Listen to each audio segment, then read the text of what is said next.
ناظرین السلام علیکم. لیاقت نواز ملک آج ایک نئے مہمان اور نئے پروگرام کے ساتھ حاضر خدمت ہے. آج ہمارے مہمان جناب عاشر عظیم ہیں. عاشر عظیم صاحب کے ساتھ ہم آج کچھ بات چیت کریں گے پاکستان کے سیاسی حالات کے متعلق، اور کچھ اور باتیں بھی ہوں گی. ہمارے ساتھ رہیے گا. شکریہ. عاشر عظیم صاحب السلام علیکم. جی السلام علیکم ملک صاحب، کیا حال ہے؟ آپ ٹھیک ہیں؟ Thank you sir. بڑی خوشی ہوئی آپ دوبارہ ہمارے پاس تشریف لائے. پہلے پروگرام میں ہم نے آپ سے بہت ساری باتیں کی فلم کے متعلق. آج ہماری کوئی باتیں کوئی مختلف ہوں گی. اپریل کا مہینہ ہے. اپریل میں دو واقعات مجھے یاد پڑتے ہیں کہ ہسٹری میں دو واقعات بہت بڑے ہیں. ایک 4 اپریل کو مارٹن لوتھر کنگ جو ہیومن رائٹ ایکٹیوسٹ تھے ان کو قتل کر دیا گیا، اور دوسرے پاکستان میں ذوالفقار علی بھٹو کو پھانسی دے دی گئی. ذوالفقار علی بھٹو نے پاکستان کی پالیٹکس میں جو رول ادا کیا،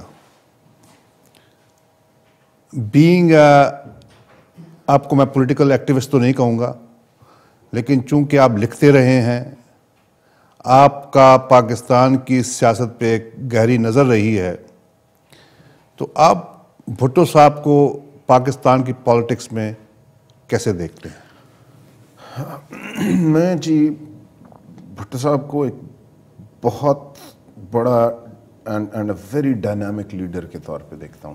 مائی earliest memories since I am from Balochistan, تو 73 میں ٹیلی ویژن آیا بلوچستان میں، and my earliest memories was the Islamic summit جو اس وقت ہو رہی تھی. اس وقت تو مجھے اس کی اتنی سمجھ نہیں آئی because I was a very 10 years old، لیکن آئی تھنک بھٹو صاحب was a very visionary leader. اور بھٹو صاحب کا جو اس وقت آئیڈیا تھا وہ یہ تھا کہ اسلامک بلاک کو اکٹھا کیا جائے، اور 5 بیسک ان کے پوائنٹس تھے کہ جی ہمارا جو پیسہ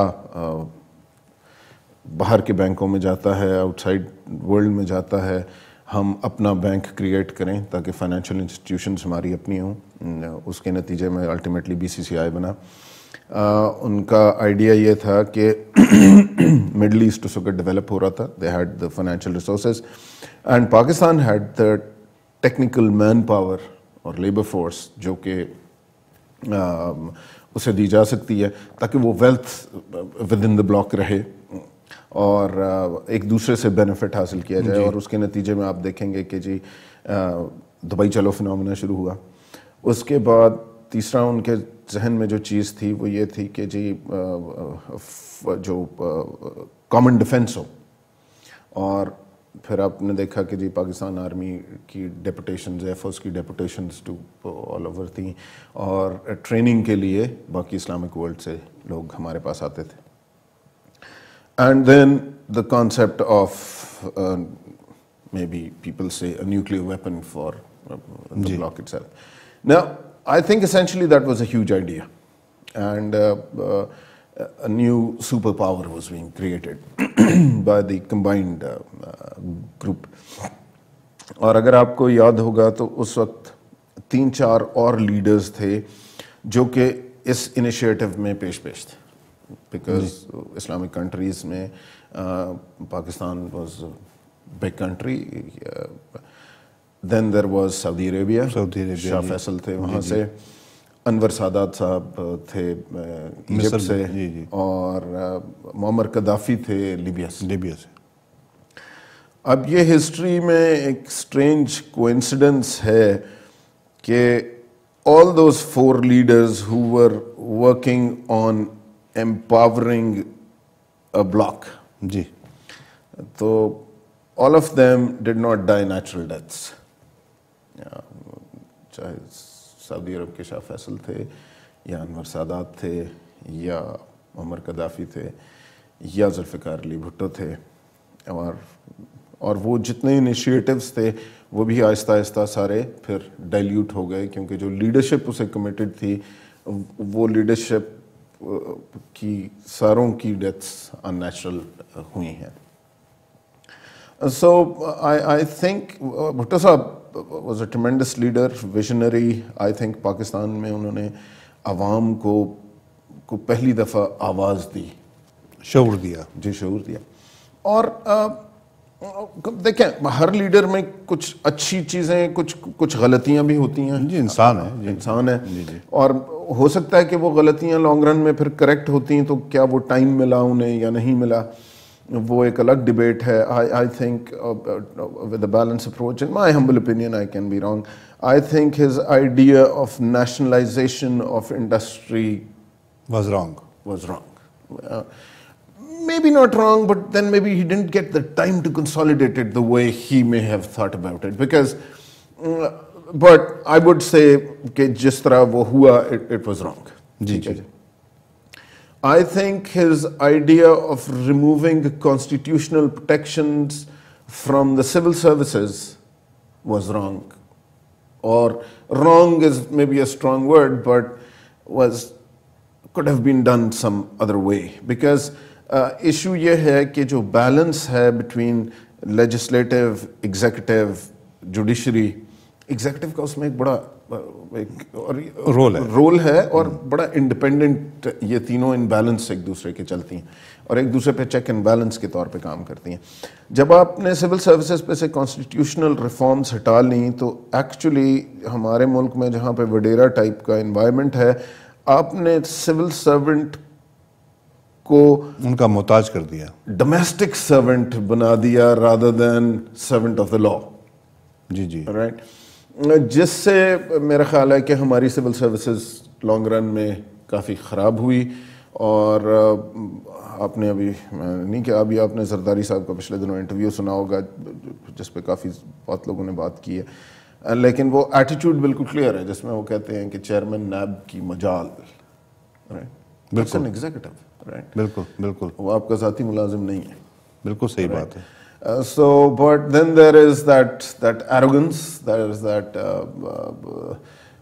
feudal یا پھر وہ جو بیلنس ہے وہ خراب ہوا. But I think overall Bhutto صاحب was a great leader.